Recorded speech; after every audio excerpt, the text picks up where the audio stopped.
Nagsimula sa good morning classmate, tapos sa goodbye classmate. Sa halos ilang buwan natin pagsasama, marami tayong mga naiwan na masasayang alaala. Tulad na lamang kung paano tayo nagkakilala at kung paano tayo nagturingang isang pamilya.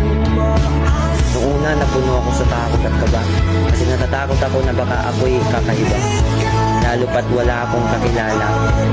Pero sa pagdaan ng ilang araw, unti-unti kong natatanaw na ang tayo ay nagkakaisa at naging isang pamilya.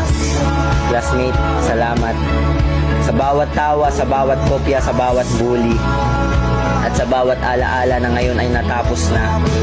Sa bawat kwentuhan na punong-puno ng kalokohan ay nabuo ng ating samahan na malabo kong makalimutan.